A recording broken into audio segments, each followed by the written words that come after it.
네, 여러분 안녕하세요. 네, 조은만입니다. 그, 오늘 우리 어떤 지속 가능성과 미래 세대에 대한 퓨처 제너레이션이라고 보통 얘기하죠. 그 미래 세대에 대한 어떤 도덕적 책임, 윤리적 책임에 대한 얘기를 좀 살펴보려고 합니다. 본격적인 논의에 들어가기에 앞서서 우리가 또 다음 시간에 또 논의할 내용하고 또 관련도 있고 해서 여러분하고 그 물고기는 아플까? 네, 제가 여러분한테 그 책을 좀 소개해 드렸죠. 네. 여러분 사실 저는 좀 바다 낚시를 좀 다녔습니다. 그래서 사실 뭐 아주 이렇게 잘 하지는 못하지만 제가 회도 뜰 줄 알거든요. 네. 근데 사실 이제 그렇게 다니다가 제가 이제 우리 이 환경 철학 이렇게 강의를 하면서 도저히 이제 못하게 되는 일들이 이제 많아졌어요. 네.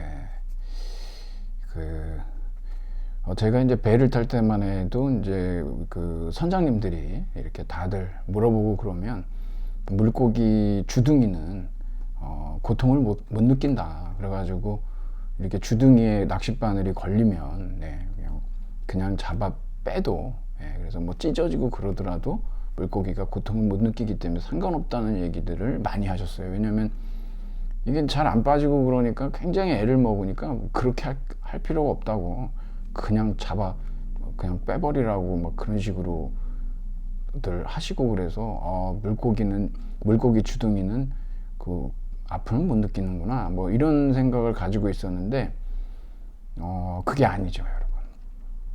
제가 여러분한테 소개해드린 그 부분을 읽어보신 분 있잖아요.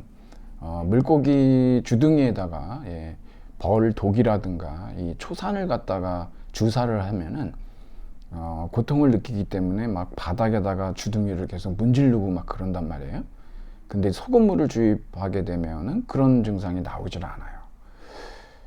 이게 이제 우리가 사실은 이 쾌고 감수 능력이라고 하는 걸 가지고 이 모럴 스탠딩이라고 하는 도덕적 지위의 기준을 우리가 삼는다고 했을 때 물고기 역시도 사실상 이제 그 영역이 더 확장돼야 될 대상이 아니냐라는 얘기가 나올 수 있다는 거예요. 제가 이런 말씀을 드리는 이유는 최근에 TV에서 보면 뭐 많은 프로그램들, 낚시 프로그램들이 굉장히 많죠. 저는 그 프로그램을 볼 때마다 사실은 이거를 알고 있었기 때문에 누가 시작할지 한번 이 논의가 이제 될 것이다. 그래서 여러분 우리는 이제 낚시하면서 그 손맛, 짜릿한 손맛, 뭐 요즘에는 뭐 예전에는 그 남자들이 좀 낚시에 좀 이제 거의 남자들의 어떤 그 취미 생활이라고 했다면 지금은 또 그렇지도 않잖아요. 네. 뭐 역시 이렇게 낚는 재미라는 분명히 있죠. 그래서 뭐 캐나다나 이런 데서는 잡았다가 놔주는 뭐 그런 경우들을 또 이제 보기도 하고 하거든요. 근데 이제 과연 낚시까지 우리가 이런 윤리적인 논의의 장으로 가져와야 되느냐, 그 레전드에 여러분 우리 예전에 뭐 그러지 않습니까? 우리 뭐 소위 이 반려견에 대해서 우리가 생각했던 그러한 것하고 지금하고 많이 달라졌죠. 그런 차원에서 우리가 사실상 이게 뭐 낚시에 대한 우리의 일반적인 태도도 다시 한번 돌아볼 시기가 오지 않았느냐라고 이제 제가 조심스럽게 이제 한번 말씀을 드리는 거죠. 여러분들도 한번 이거 읽어보세요. 그러면은 이런 문제가 있을 수 있겠구나라는 생각을 또 하시게 됩니다. 왜냐하면 피터 싱어 자신이 얘기했지만 철학은 뭐냐 그러면 그 시대의 기본적인 가정에 대해서 문제 제기하는 거다. 멋있는 말이잖아요. Go against gravity라고 할 수 있겠죠. 중력에 저항해서 나가는 거예요. 그 중력이라고 하는 건 뭐냐 그러면 기득권이죠. 그런 데서 우리가 사유의 힘을 기르고 사유의 근육을 갖게 되는 겁니다. 우리 뭐 저기 덤벨 들 때 중력에 저항하지 않습니까? 마찬가지인 거죠. 자, 한번 여러분들 그렇게 보시고, 또 하나 제가 이제 여러분한테 말씀드리고 싶은 게, 여러분 이상적인 계약의 두 가지 조건이 있어요. 우리 저기 정의란 무엇인가, 마이클 샌델의 책에 나오는데, 사실 이제 그 계약의 도덕적인 한계 또는 또 이상적인 계약의 두 가지 조건, 여러분들이 이제 거기 읽어보시면 뭐냐 그러면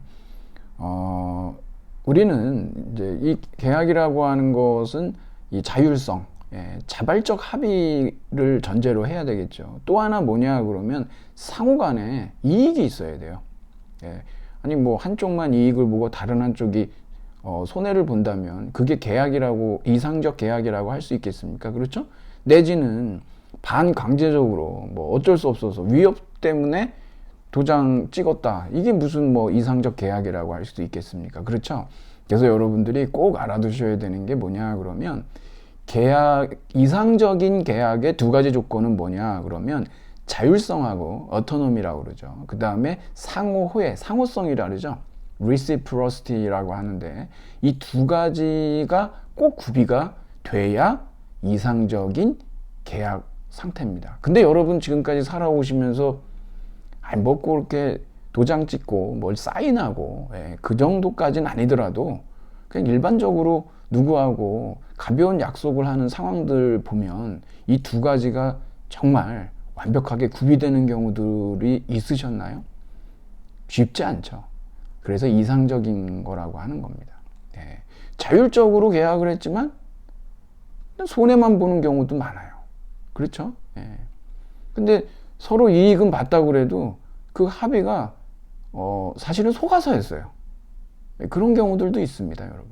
그래서 제가 왜 이런 그 이상적인 계약의 두 가지 조건에 대해서 말씀을 드리냐면, 오늘 우리가 이 미래 세대에 대한 우리의 어떤 윤리적 책임, 도덕적 책임이라고 하는 것을 얘기하려고 하면 이 계약론적 전통에서도 얘기를 해야 되거든요.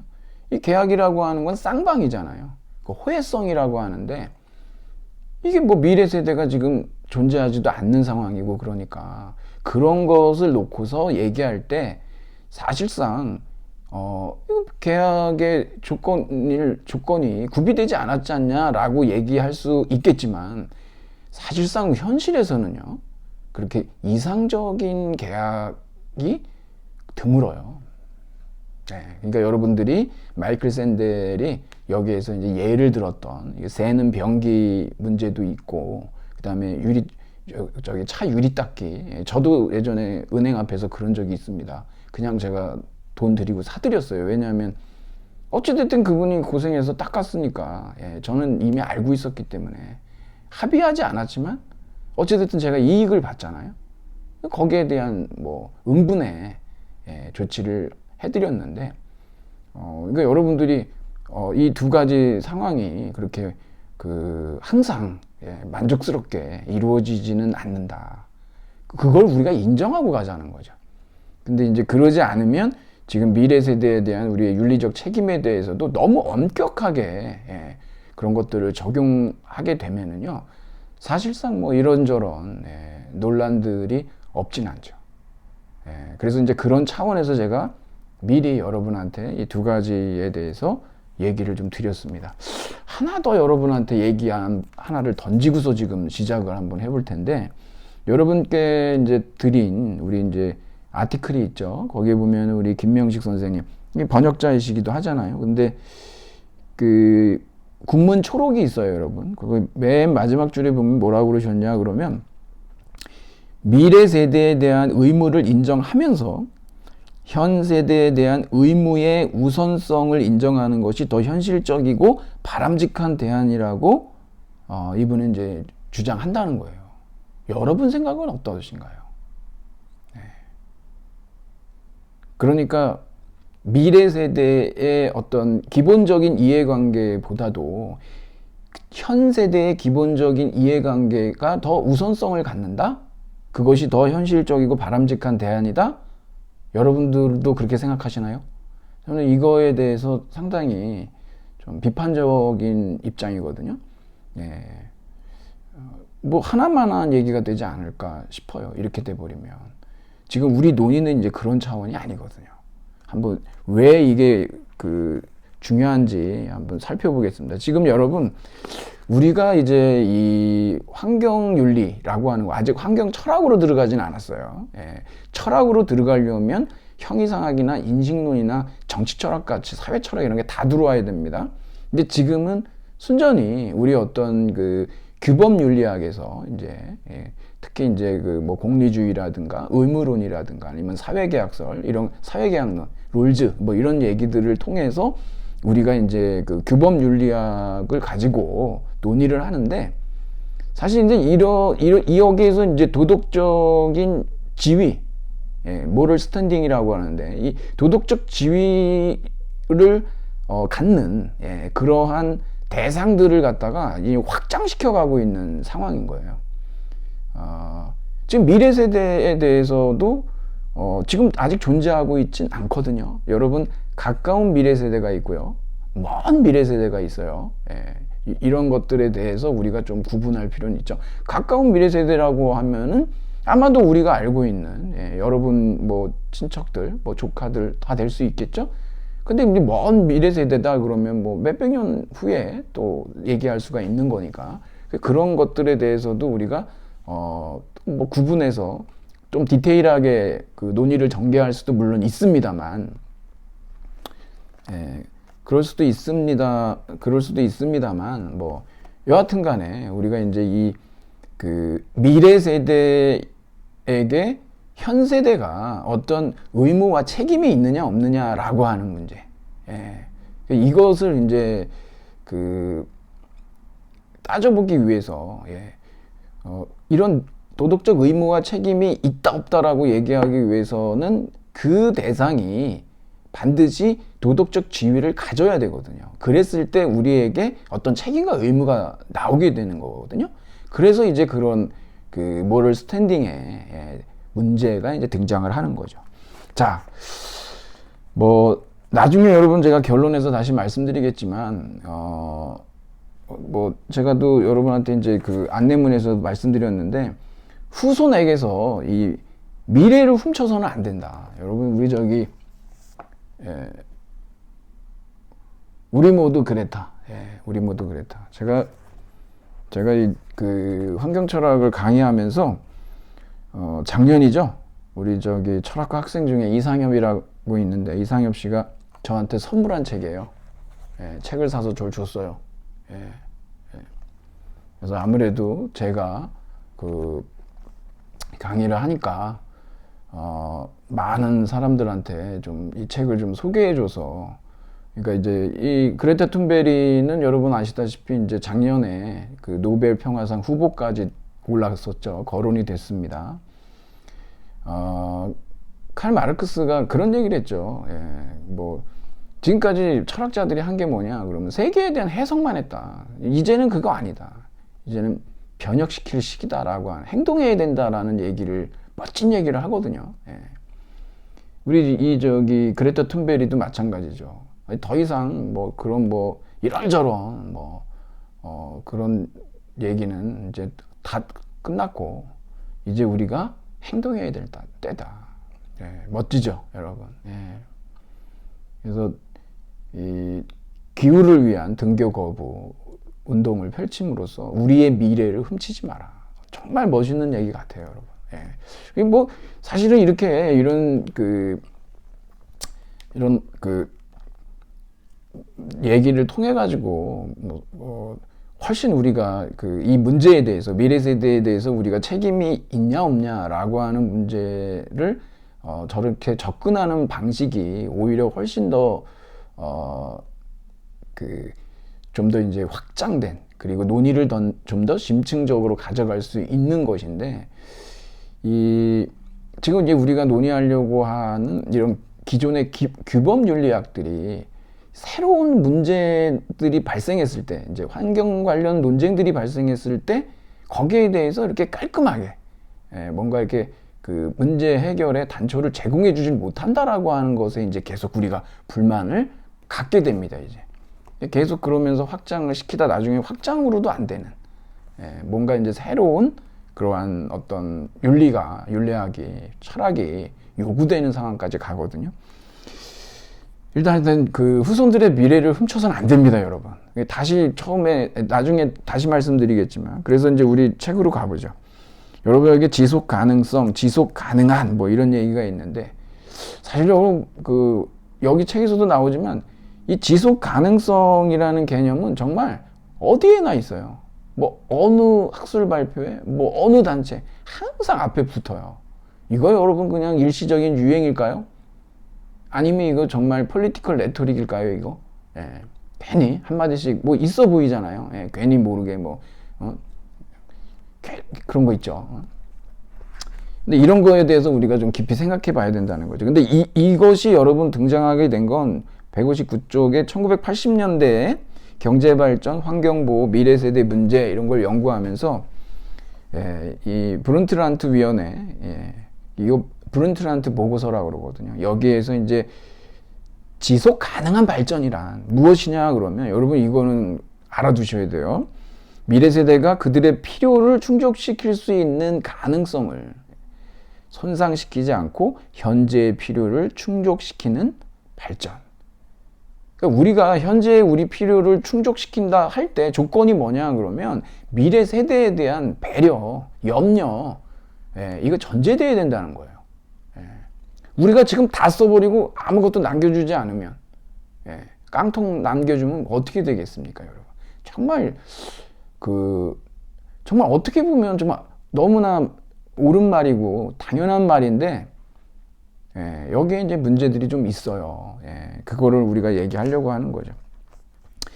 여기 이제 지속 가능성이 이제 의미하는 바는 뭐냐? 그러면 이솝우화에서 황금알을 낳는 거위 얘기를 많이 하는데요. 이거 괜히 그냥 이 거위를 잡아먹으면 안 된다는 거죠. 그 알, 소비를 황금알로 제한해야지 이게 바로 서스테이너블하지. 그냥 잡아먹어버리면 끝나버리잖아요. 그렇죠? 그러니까 지속 가능성이라고 하는 거는 그런 개념인데, 이자로 살아야 되는데 그냥 원금하고 다 까먹으면 나중에 아무것도 없잖아요. 그리고 또 우리가 이것이 경제적인 이유에서도 그러지만 윤리적 직관으로 봤을 때도 여러분 필요라는 건 니드인데, 이 필요는 욕망하고 달라요, 여러분. 이 필요라고 하는 것은 정말 말 그대로 기본적인 이해관계. 이거 없으면 고통이 찾아오거든요. 근데 이런 기본권인데, 이 미래 세대의 어떤 그런 기본권을 침해하면 되겠냐 이거거든요. 우리가 직관적으로 그건 아니지 않습니까?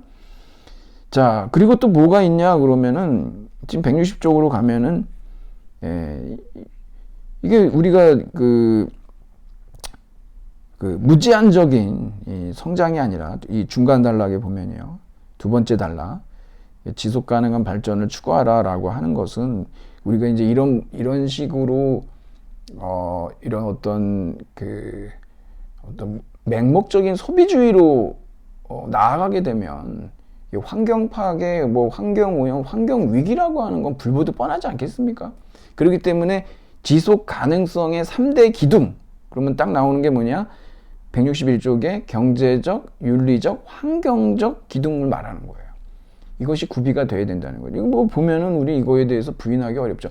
근데 여기에 대해서도 굉장히 스캡티컬한 사람들이 있어요. 우리가 이제 그 글로벌 워밍에 대해서도 살펴보겠지만 항상 이런 거 이제 등장하는 사람들이 있습니다. 그러면 이런 지속 가능성에 대한 회의론을 주장하는 사람들이 뭐라고 얘기하냐 그러면 지속되는 게 뭘까라고 하는데, 여러분 사람들은 있잖아요. 왜 이렇게 이제 환경 위기에 대해서 우리가 어떤 방향 전환을 하지 못하냐 그러면 지금 현재 살고 있는 생활 방식을 유지할 수 없다는 얘기거든요. 왜냐하면 지금 우리가 살고 있는 이런 자본주의적인 소비주의는 있잖아요. 지속 가능하지가 않죠. 근데 누가 이것을 포기하겠냐 이거예요. 뭐 현 상황을 계속 유지하고 싶겠죠. 예, 적어도. 예, 그러니까 이제 회의론이 등장하는 거예요. 그래서. 그리고 이제 162쪽으로 가면 이거는 나중에도 계속 문제가 돼요. 환경 정의 문제하고도 연관이 되는데, 여러분 미세먼지 배출을 감소시키자라고 했을 때 개발도상국하고 선진국하고 누구에게 이익이 되고 누구에게 불이익이 오겠습니까? 당연히 개발도상국은 발전도 해보지도 못한 상태에서 다른 방식으로 경제성장을 이루어야 되는데 너무 어려운 거죠. 사다리 걷어차기입니다, 이게. 그러니까 이제 이런 문제가 나오는 거죠. 뭐 개발도상국 입장에서는 뭐 선진국들은 이미 다 하고 나서 지금 우리한테는 더 이상 지속 가능하지 않으니까 그런 식의 방식에서 경제성장 하지 마라. 이건 굉장히 어떤 그 공정의 문제 아니겠습니까? 그 다음에 세 번째 또 가보면 이 지속 가능성 운동이 내포하고 있는 여러 가지 의미는 뭐냐면, 결국 지속 가능성은 성장의 한계가 있고 또 미래 세대에 대한 우리 책임이 있고, 그리고 이제 이 성장을 제한하는 정책들을 이제 채택할 필요가 있다라고 하는 거. 그래서 우리가 이제 맨 뒤에 가서 얘기를 할 텐데, 생태 경제학이라고 하거든요. 거기에서도 우리가 지속 가능한 경제학이라고 있습니다. 이 고전 경제학하고 다른데, 여기에서 얘기하는 거는 뭐냐, 지속 가능한 발전 얘기하잖아요. 디벨롭먼트라고 하는 거. 그런 것들은 일종의 잠재성을 실현한다라고 하는 의미지, 어떤 규모가 커진다라고 하는 의미의 그로스, 성장을 얘기하지 않는다는 거예요. 여기서도 마찬가지로 지금 기존의 경제 성장의 방식이 지속 가능하지 않기 때문에 이러한 이제 제반 어떤 사항들이 이제 필요하다. 그리고 이제 지속 가능성 운동은 뭐 우리가 이제 예전에 깨닫지 못했지만 자원이 한정되어 있다는 걸 알게 됐죠. 이게 뭐 무한정 쓸 수 있는 게 아니라는 거. 그런 그 가정들을 하고 있는데, 여기에 대해서도 이제 회의론자들은 뭐냐 그러면, 아무래도 이제 어떤 인센티브가 주어지고 그래야, 뭐 석유를 쓰다가 인센티브가 없다, 메리트가 없다 그러면은 뭐 태양 에너지로 갈 수 있고, 그래서 새로운 신재생 에너지 개발도 박차를 가할 수가 있는 거고, 그러니까 여전히 이런 어떤 지금의 우리가 이제 쓰고 있는 이런 자원에 대한 어떤 이런 사용 방식이나 이런 것들에 대해서 제한을 둬서는 안 된다라고 하는 그런 또 지속 가능성에 대한 어떤 회의론의 입장을 펴는 사람들이 분명히 있는 것이죠. 근데 이제 뭐 어찌 이렇게 보면은 일견 어떤 뜻이냐 그러면은 마치 이런 거예요. 여러분 아까도 말씀드렸지만 물고기가 주둥이에 아픔을 느끼지 않는다라고 했을 때, 그게 이제 과학적인 증거가 있고, 그게 이제 뭐 연구 결과 나왔다 그러면은 낚시꾼들이 얼마나 좋아하겠습니까? 그렇죠?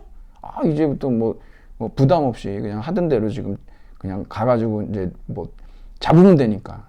근데 만일에, 물고기가 고통을 느낀다, 이것이 연구 결과 나왔다 이러면은, 얼마나 실망을 하겠어요. 그렇죠? 그럼 이제부터는 주변에서 이제, 도덕적 비난도 할 것이고, 어떤 식으로든지 제재가 들어오겠네, 뭐 이런 생각을 하지 않겠습니까? 마찬가지로, 이런 지속 가능성에 대해서도 옹호하는 사람이 있고, 또 회의론자가 있고 그러는데, 회의론이 심리적으로는 상당히 편하겠죠.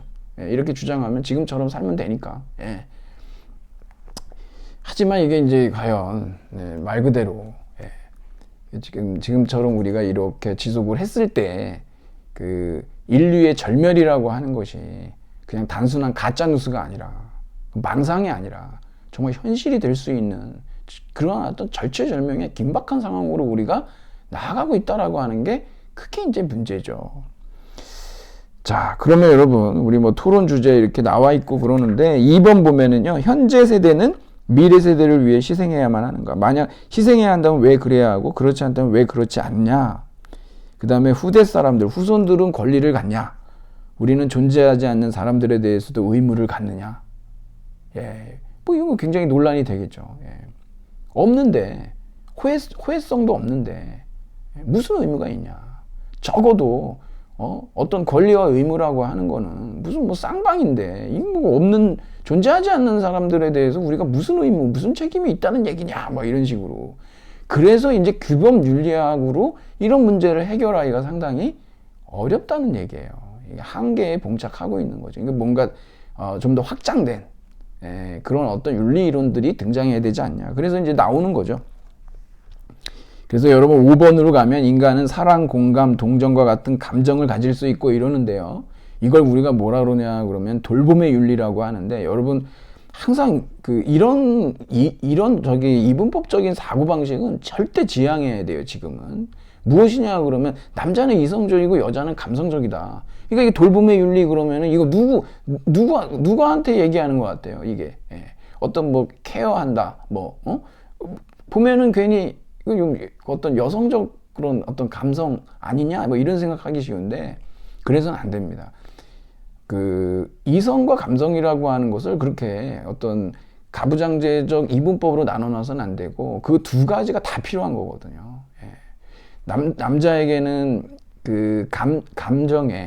감정의 세련화가 더 필요하고, 또 여성들에게도 공적 논의나 토론에서 쓰일 수 있는 그런 이성에 대한 것들도 마찬가지로 같이 논의가 돼야 된다는 거죠. 근데 나는 남자니까 이성적이고 여자니까 감성적이고 이런 식으로 나눠놓는 그러한 방식은 아주 시대착오적이고 구태의연한 거예요. 지금은 그렇게 해서는 안 됩니다. 이게 우리 다 필요하죠. 이성과 감정이라고 하는 것 자체가. 자, 그러면 서론으로 이렇게 가보면 여기 이제 밑에서 네 번째 줄에 현재 세대는 미래 세대에서 윤리적 책임을 갖냐라고 하는 거. 그래서 이 지속 가능한 발전은 세대 내에서, 또 그다음에 세대 간, 아무래도 세대 내에서는 개도국과 선진국, 아까 제가 말씀드렸죠, 환경적인 문제. 또 하나 세대 간에도 지금 우리가 논의되고 있는 지금 후손에 대한 책임, 이런 것들이 이제 얘기가 되니까요. 근데 여기에서 이제 여기 165쪽에 두 번째 단락에 보면 이제 그런 얘기가 나오죠. 그러니까 이제 우리가 이런 미래 세대에 대해서 우리가 책임이 없다라고 하는, 거기에 대해서 이제 좀 반론을 제기하는 얘기들이 있거든요. 사실 이런 미래 세대에 대한 윤리적 책임 문제가 등장하게 된 이유는 어디에 있냐면, 오일 쇼크도 있고요. 그 다음에 여기 60년대 인구 증가하고도 관련이 있습니다. 이렇게 되다 보니까 결국은 이제 인구의 폭발적 증가는 당연히 어떤 문제를 낳습니까? 환경 파괴 당연히 낳죠. 여러분도 아시다시피 여러분이나 저나 정말 우리가 하루에 버리는 쓰레기의 양은 여러분 아시죠? 정말 놀라울 정도잖아요. 마찬가지죠. 그러니까 이런 문제를 생각 안 할 수도 없고, 또 하나 뭐냐 그러면 오일 쇼크 이런 걸 겪으면서 사실은 자원 매장량이 무한대가 아니라는 걸 알았죠. 그러면 나중에 후손들은 뭘 쓰겠습니까, 이게? 그러니까 이런 문제들도 있거든요. 여기 이제 I는 PAT라고 하는 거 있는데, 결국 이런 환경 영향이 인구나 소비 양식과 풍요, 그다음에 기술 이런 것들에 의존해서 영향을 받는다라고 하는 것을 얘기를 하고 있는데, 여러분 이게 167쪽에 이제 첫 번째 단락 이렇게 보잖아요. 저기 뒤에 194쪽에도 나와 있는데 9월 21일 날 빈곤 해결 그다음에 불공정 무역에 대해서 이렇게 대항하는 국제기구죠. 옥스팜이라고. 원래 이제 옥스퍼드 페미닌 해가지고서는 그런 빈곤 문제를 해결하기 위해서 출범한 그러한 이제 국제기구인데, 가디언에 나온 뉴스를 보면은요, 이 온실가스를 방출하잖아요. 이 온실가스 방출을 하는데 세계에서 가장 부자인 1%가 가장 가난한 사람의 50% 정도가 내뿜는 그런 이산화탄소의 2배를 내보내고 있다는 거죠. 가히 여러분 상상이 가시죠?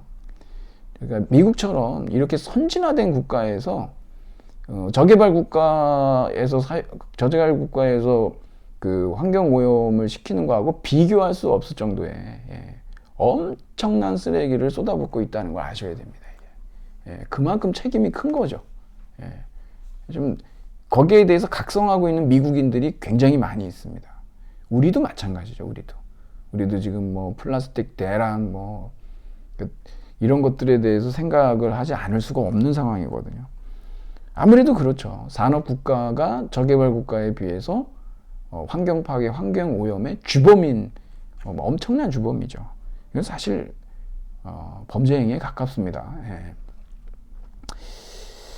자, 그러면 그 미래 세대에 대해서 우리가 책임을 갖느냐라고 하는 거에 대해서 이게 이제 그 반론을 제기하는 두 가지 논증이 있어요. 여러분 여기 보면은 무지로부터의 논증하고 사라지는 수혜자 논증이 있는데, 이 무지로부터의 논증은 뭐냐면 뭐 이걸 갖다가 우리가 그 미래 세대에 대한 뭐 그 인식론적인 논이라고 얘기하고, 사라지는 수혜자 논증은 미래 세대에 대한 존재론적인 논증이라고 얘기하거든요. 뭐 아예 존재가 없어져 버리니까.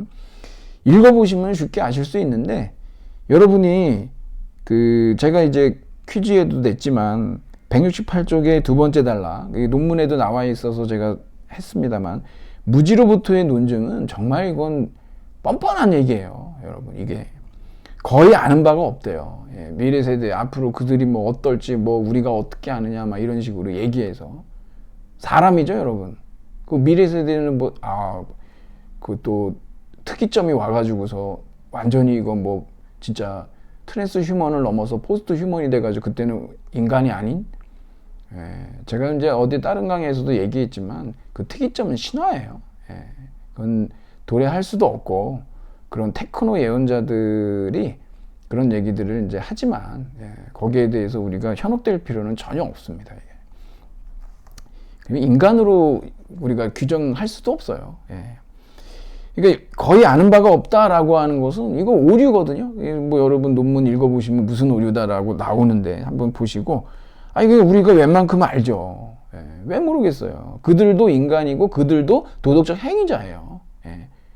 다 모른다 얘기 못하죠. 이렇게 그 169쪽으로 가보면 결국 우리가 그密필적 고의에 의한, 그러니까 예측 가능한 위해들이 있잖아요. 만일에 지금 여기에다가 핵 폐기물 갖다가 방패장을 만들어서 핵 폐기물을 막 그냥 저장해 놨다, 예를 들어서, 그 나중에 후손들이 몇백 년이 지나고 나서도 그것 때문에 엄청난 곤욕을 치를 수도 있잖아요. 지진이 난다든가 아니면 뭐 어떤 문제로 인해 가지고 정말 살 수 없는 세상이 될 수도 있는데, 그런 것들에 대해서도 우리가 이제 그 피해에 대해서 법률상의 과실에 대해서 피해 보상하듯이 그럴 수 있지 않느냐라고, 이것도 이제 그 스톤이라고 하는 사람이 이러한 주장을 하는 논문도 있습니다. 그러니까 적어도 우리가 이렇게 해를 끼쳐서는 안 되겠죠. 이게 이제 무지로부터의 논증이고, 이건 논박이 쉽게 되죠. 그리고 사라지는 수혜자 논증이 있는데, 이것도 이제 아주 이건 극단적 주장이에요. 그러니까 정책 A를 선택하면 그 A에서 태어나는 사람이 있을 거고, 정책 B를 선택하면 B에서 태어나는 사람이 있으니까 결국은 수혜자는 없는 거다. 어차피 그 정책은 그 정책 하에서 태어나는 사람들이기 때문에, 그래서 수혜자가 사라진다라고 얘기하는 거거든요. 171쪽에 여러분 그 첫 번째 단락의 중간쯤에 보면, 어떤 한 가지 선택에 의해서 피해를 입게 될 집단은 우리가 바로 그와 같은 선택을 하지 않을 경우 존재하지 않을 것이기 때문에, 우리가 다른 선택을 했을 경우 그들은 더 나은 생활을 누린다고 말하는 것은 거의 의미가 없다, 이런 얘기죠. 근데 이건 정말 이렇게 보면은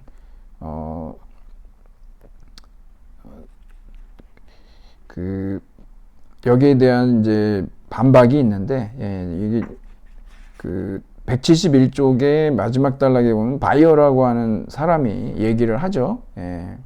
172쪽으로 가보죠. 그러니까 인간에게는 기본적으로 뭐냐 그러면, 여기 이제 인터레스트를 이익관심이라고 보통 번역을 해요. 이 환경 철학에서는 이익관심.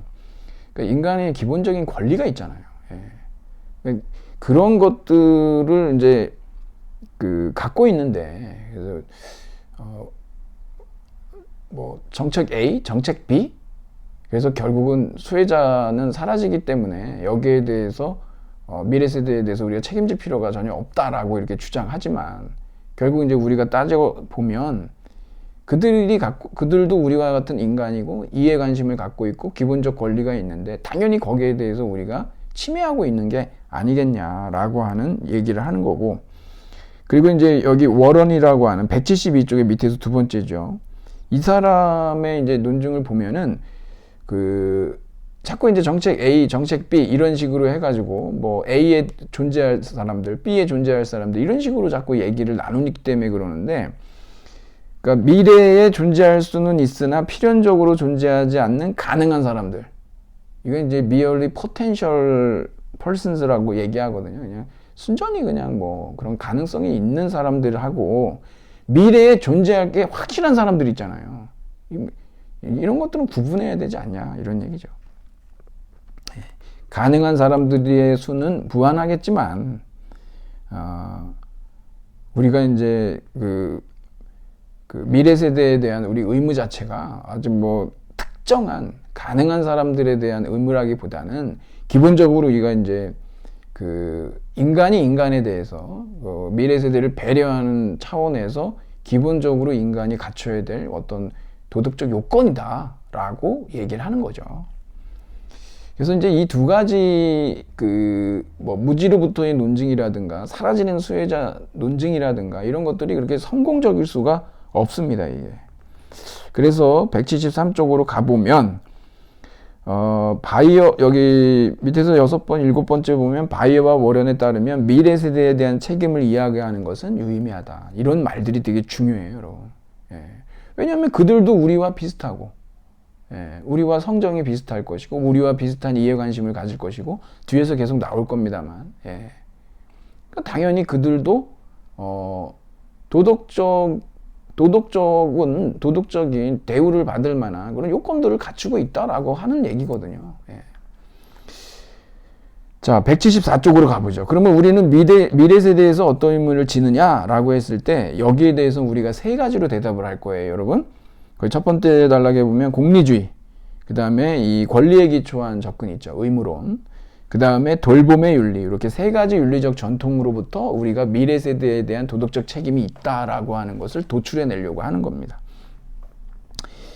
자, 우선은 여기 174쪽의 마지막에서 두 번째 단락에 보면 여러분, 이게 우리는 저기 최대 다수, 최대 행복 이렇게 얘기했잖아요. 근데 칼 포퍼라는 사람이 얘기를 했는데 부정공리주의라고 그러거든요.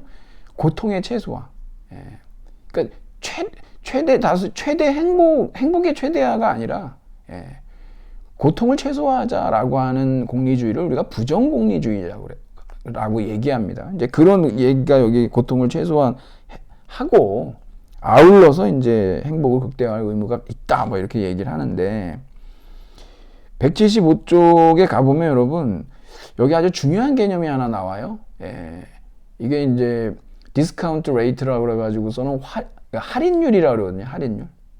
그래서 여러분들이 이거 읽어보시면 아무래도 여러분 그렇겠죠? 지금 여러분이 가지고 있는 1달러하고 나중에 10년 뒤에 1달러하고 가치가 같지가 않거든요.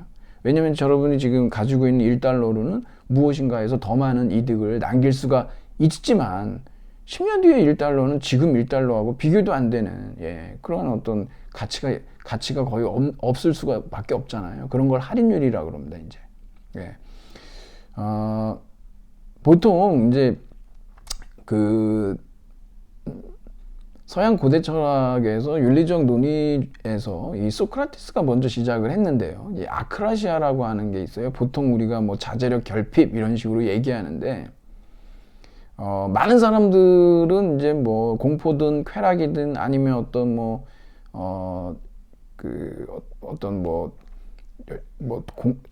다른 여러 가지 어떤 감정적인 이유들 때문에 사실은 계산을 해보면, 측정을 해보면은 지금 현재 내가 선택하는 A보다 나중에 결과가 나오는 B가,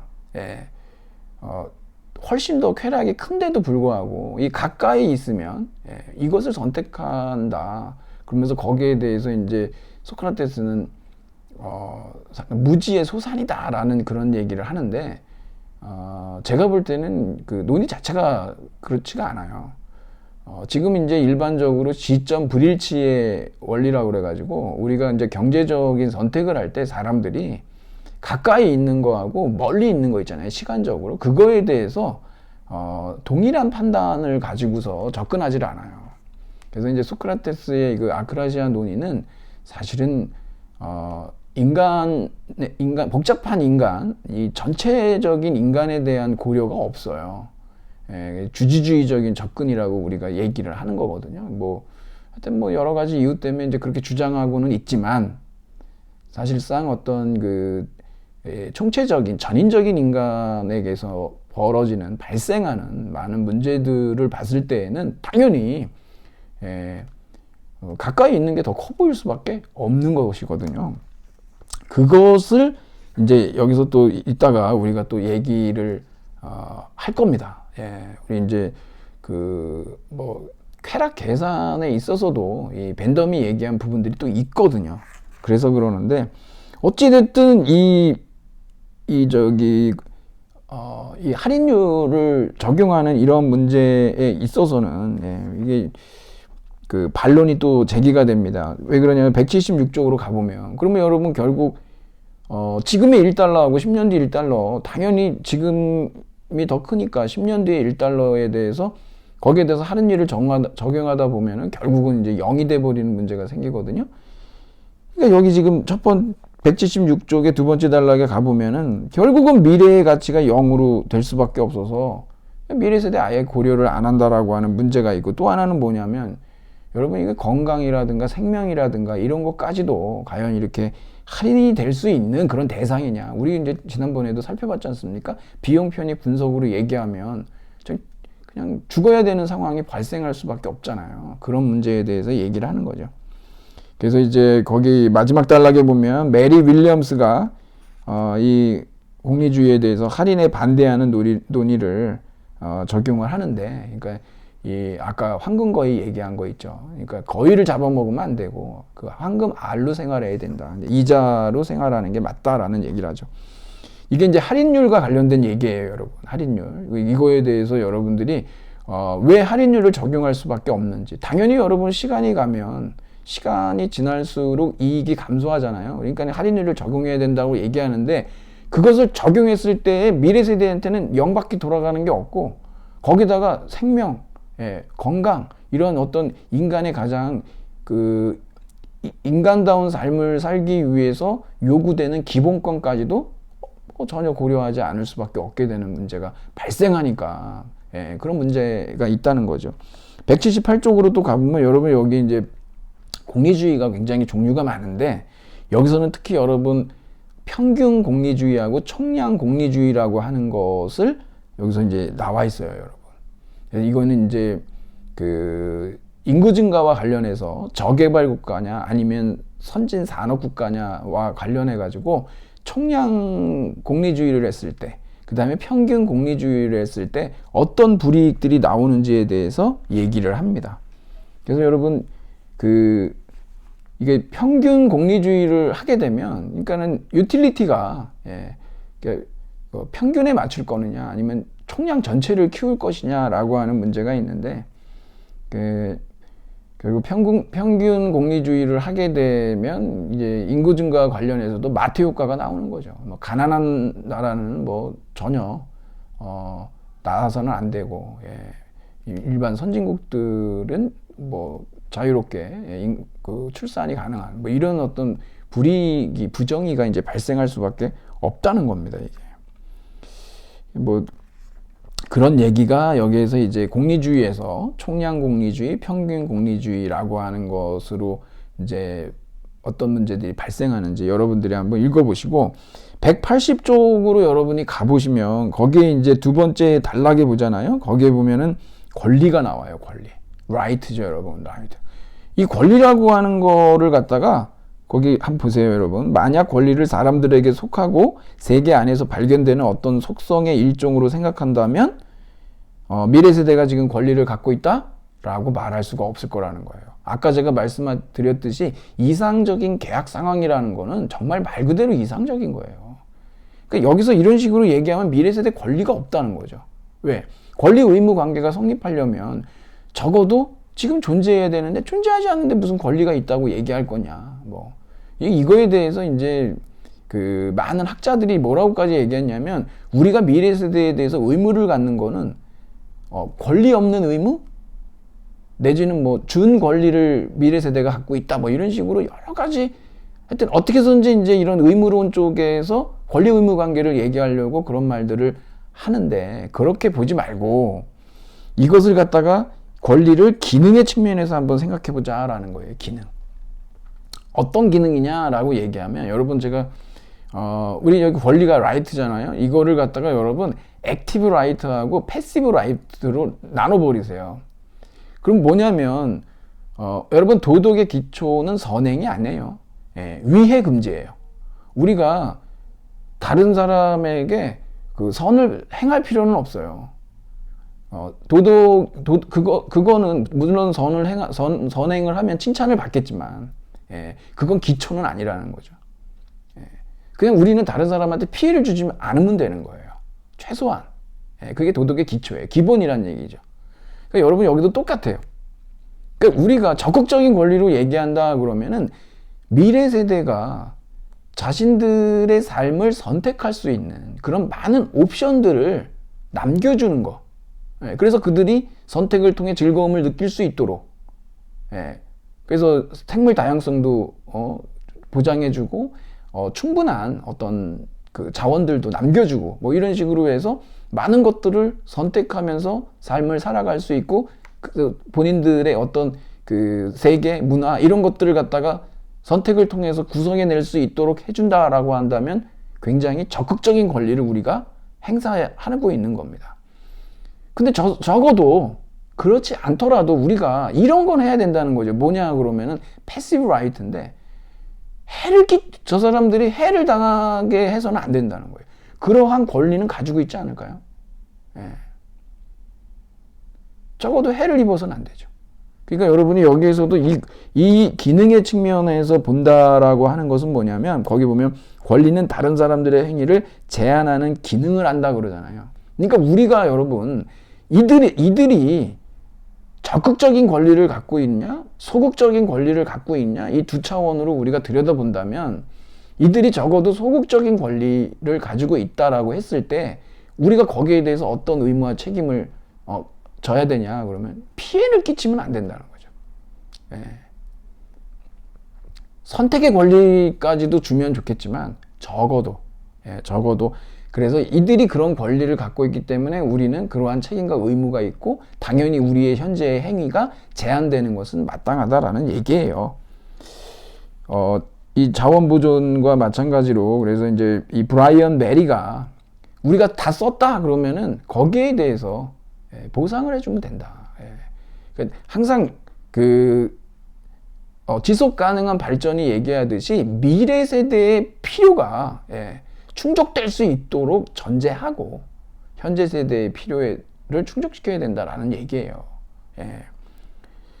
자, 그렇게 얘기하고 그래서 제가 182쪽으로 가면 우리 이제 김명수 선생님은 여기 논문에서 그런 얘기를 하셨잖아요. 미래 세대에 대한 이해관계, 기본적 이해관계보다 현 세대의 이해관계가 우선한다고 인정하는 게 더 현실적이고 바람직한 대안이다. 여러분 우리가 사실 많은 경우 뭐 어떤 것이 더 현실적이냐 그건 굉장히 논란이 커요.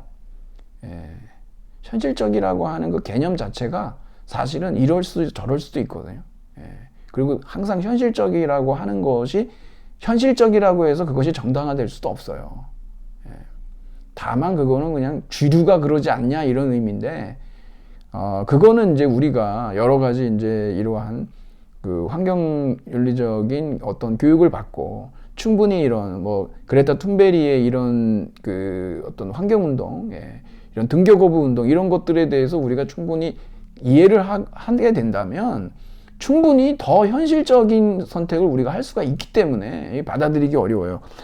182쪽의 첫 번째 단락의 끝에 가보면 미래 세대의 기본적인 이해관계는 우리 자신의 이해관계보다 윤리적으로 더 중요한 것도 덜 중요한 것도 아니다. 이거죠, 여러분.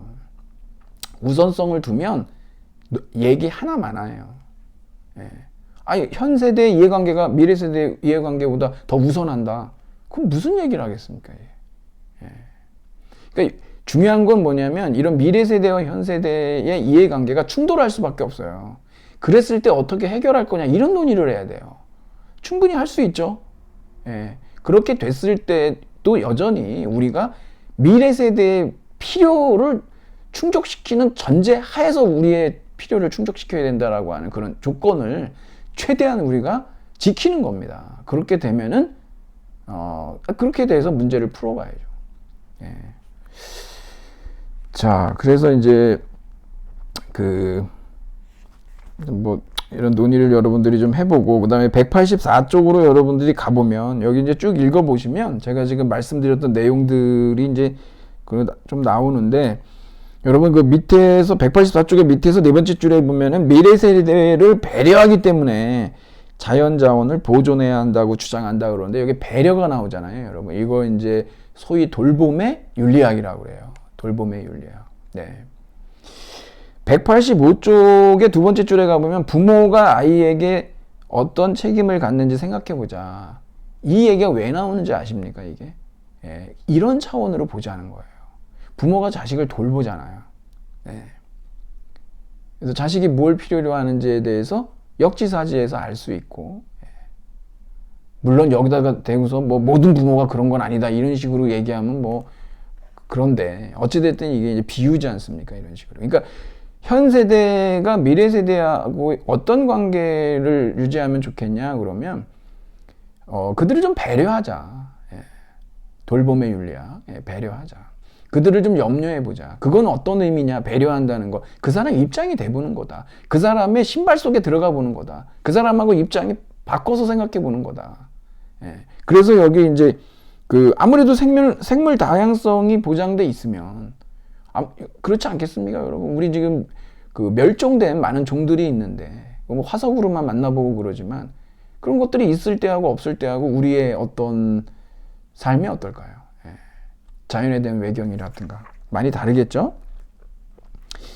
186쪽으로 가보면 거기 두 번째 단락에 심리학적 이기주의라고 하는 게 있는데, 여러분 이게 심리학적 이기주의하고 윤리적 이기주의는 다르죠. 심리학적 이기주의라고 하는 건 뭐냐면 인간의 그 심리가 주로 이제 자신의 이익을 중심으로 무엇인가 선택하고 행위한다 뭐 이런 얘기, 심리 상태가 그렇다라고 하는 건데, 윤리적 이기주의는 뭐냐, 그러니까 따라서 이기적으로 살아야 하는 게 마땅하다라고 이렇게 주장하는 거거든요.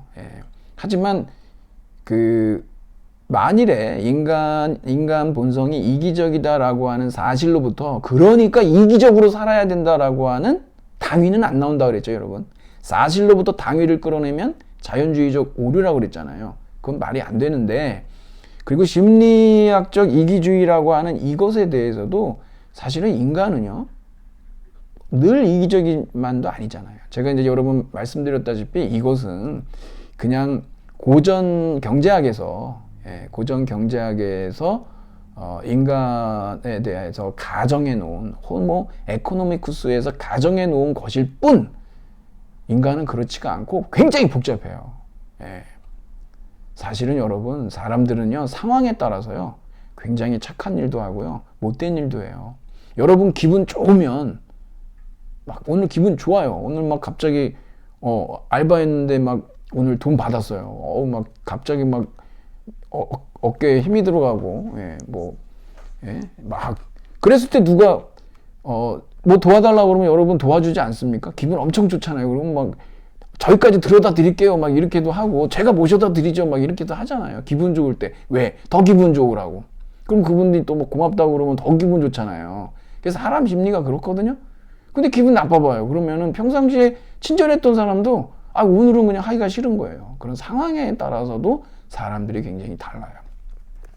독재다 게임이나 이런 것도 해보면 또 그렇고, 사람은 자기한테 이익이 되지 않더라도요, 그 사회적 이익을 위해서 같이 복수해 주기도 해요. 그러지 않습니까? 그러니까 이게 이런 식으로 그러니까 이제 그러니까 지금 많은 경제학에서 얘기하는 그 지난번에도 우리가 얘기했지만 이기적이다 이런 말 하니까 조금 너무 오명이 쓰여져 있으니까 계속 이제 합리적 이기주의 이런 식으로 합리성이라고 하는 거를 얘기하는데 합리성이 결국 이성적이라는 얘기거든요. 이성이 꼭 그렇게 도구적으로 이기적이기만 하지도 또 않아요.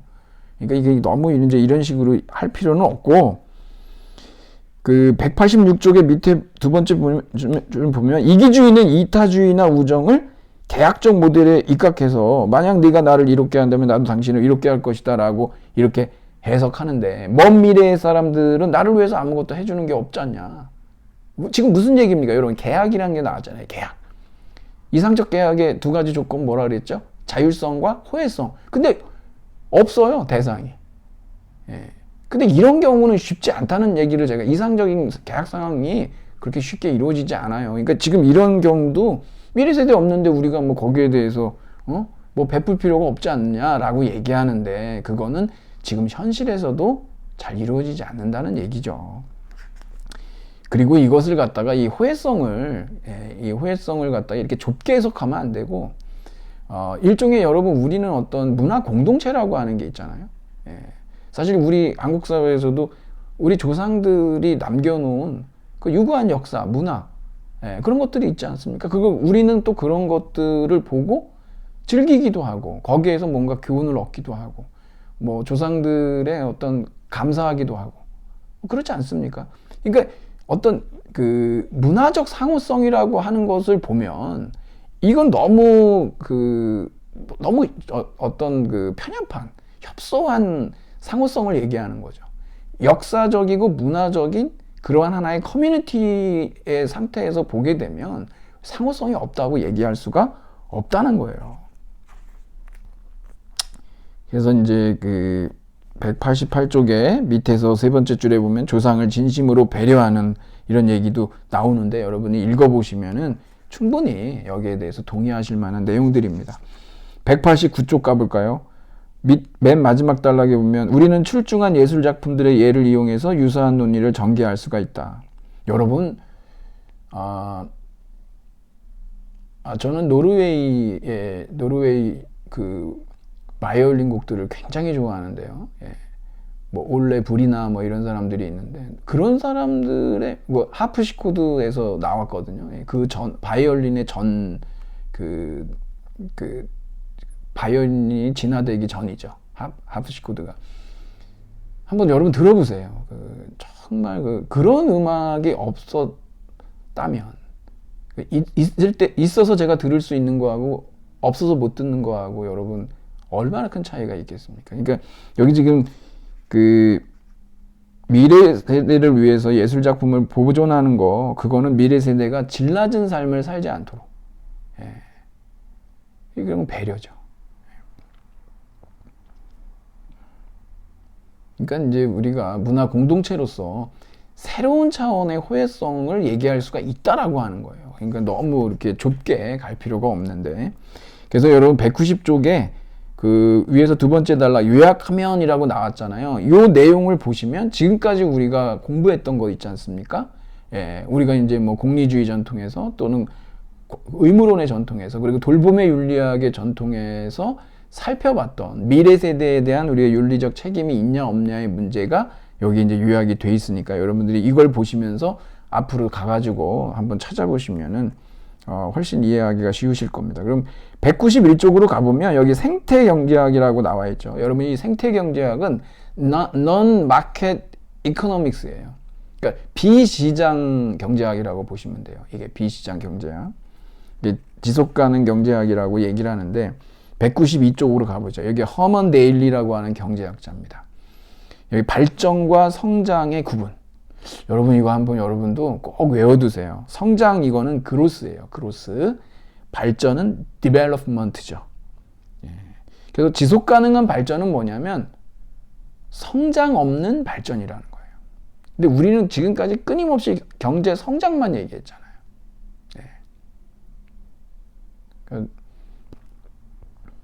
그게 결국 어떤 문제를 가져오느냐 그러면 이제 미래 세대의 생존, 그리고 현 세대의 이 생존까지도 위협하는 상황으로 지금 치닫고 있기 때문에 그러죠. 그래서 그 193쪽에 두 번째 단락에 보면 지속가능 경제학은 할당과 분배 이외에 제3의 차원을 추가하는데 그게 뭐냐, 속도다 그런 거죠. 그래서 여기서 지금 계속 나오는 건 뭐냐면 생산 능력하고 그것의 어떤 폐기물을 처분하는, 그것을 흡수하는 능력. 누구의 능력입니까? 바로 이제 지구죠. 그러니까 지구의 생산 능력하고 그 폐기물을 흡수하는 지구의 능력, 이 두 가지에 맞춰야지 너무 속도가 빠르다 보니까 사실은 쓰레기로 넘쳐나는 거죠. 지구는 너무 뜨거워지고 있죠. 지금 이거는 여러분 뭐냐 그러면 우리가 기후를 바꿀 게 아니라 우리 행위를 바꿔야 돼요. 근데 우리는 행위를 바꾸지 않고 기후를 바꾸고 있어요. 그러니까 지금 여기서 나오는 이런 생태경제학, 지속가능 경제학이 얘기하는 것은 아주 심플한 거죠. 그래서 그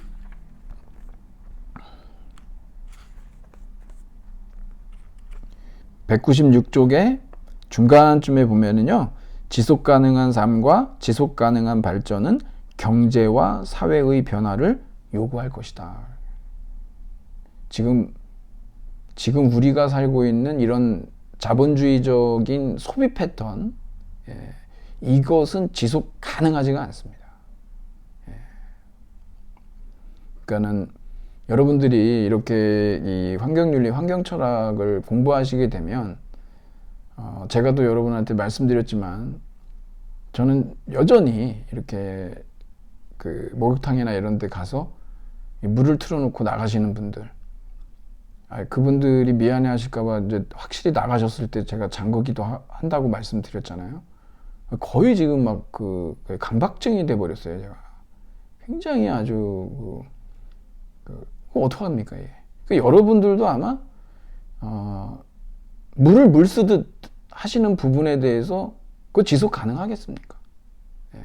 결국 어디는 지금 뭐 가뭄으로 정말 그 사람이 마실 수도 없는, 식수조차 없는 곳도 있는데 이렇게 물을 막 쓰면 굉장히 미안하지 않나요? 그런 부분들이.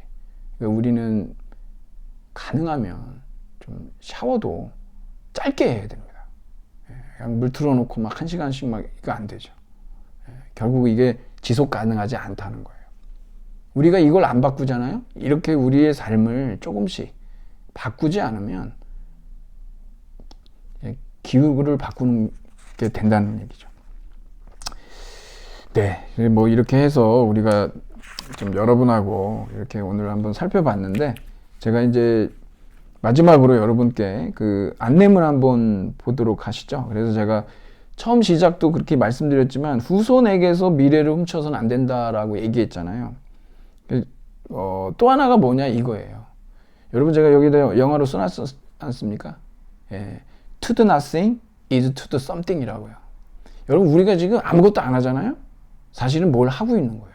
안 하는 게 아니라는 거예요. 그게 뭐냐 그러면 결국 우리는 지금 우리가 현 세대가 살아가고 있는 자연은 그냥 자원일 뿐이에요. 그냥 현 세대의 어떤 필요가 아닌 천박한 욕망 충족을 위해서도 얼마든지 사용할 용의가 있는 것이고,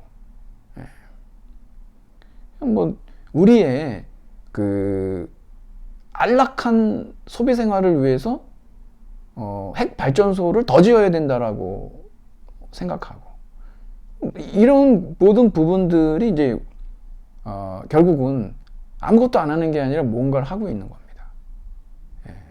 결국 우리는 현재 지속되고 있는 이러한 어떤 트렌드, 그리고 이 트렌드가 도출하고 있는 그런 아주 논리적 결론들이 있잖아요. 딱 드러나는 거 아니겠습니까? 결국 우리는 결국은 기후 위기를 우리가 자초한 거니까는요. 그것에 대해서 동의하는 거라는 겁니다. 그러니까 여러분, 우리는 아무것도 안 해서는 안 돼요. 사실은 뭔가를 해야 됩니다. 바로 이제 오늘 우리가 얘기하려고 하는 것이 이제 그런 얘기죠.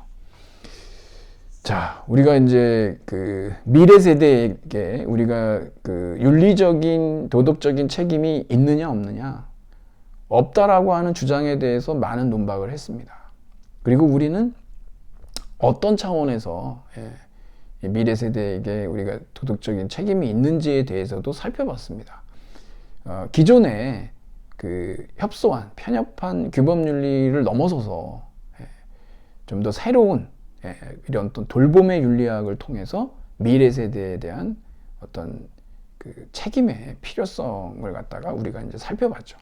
물론 이제 의무론의 입장에서도 그 수동적 권리를 갖고 있기 때문에 우리가 미래 세대에게 그만한 책임과 의무가 따라온다라고 하는 것도 봤고, 그리고 공리주의적 접근으로 봤을 때에도 공리주의가 결국 놓치고 있는 할인율이라든가 뭐 총량 공리주의, 평균 공리주의 이런 것들이 간과하고 있는 그러한 많은 어떤 환경 부정의 문제들, 이런 것들을 이제 살펴보면서 우리가 미래 세대에 대해서 윤리적 책임이 있다라고 하는 것이 충분히 의미가 있는 것이다 라고 하는 겁니다. 그나마 그래도 미래 세대는 인간이기 때문에 이러한 논의가 어느 정도 뭐 수긍할 수 있는 부분들이 있을 겁니다. 하지만 우리 이제 다음 시간에 살펴보려고 하는데요. 과연 여기서부터 그 쉽게 동의할 수 있느냐라고 하는 문제. 문제는 어디에 있냐 그러면은 인간은요, 인간이 만물의 영장이라고 착각하고 있어요. 인간이 이 지구의 주인이 아닙니다. 근데 뭐 인간 중심주의, 옛날부터 그리스도교에서 또 아리스토텔레스로 연결되고 아퀴나스로 가는, 인간은 아주 뭐 특별한 존재죠. 자연을 뭐 지배하고 만물의 영장이니까. 근데 과연 그런가? 그것은 어쩌면 인간 스스로가 갖고 있는 나르시시즘입니다.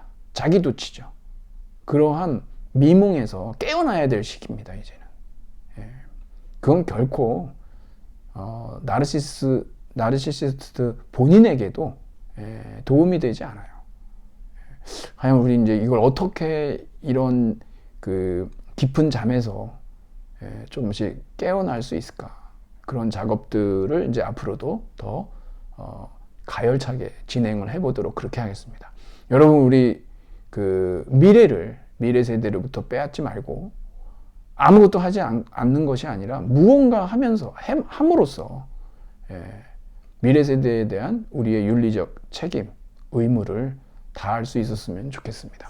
네, 그러면 오늘 강의는 여기에서 마치도록 하겠습니다. 장시간 시청하시느라 애쓰셨습니다. 고맙습니다.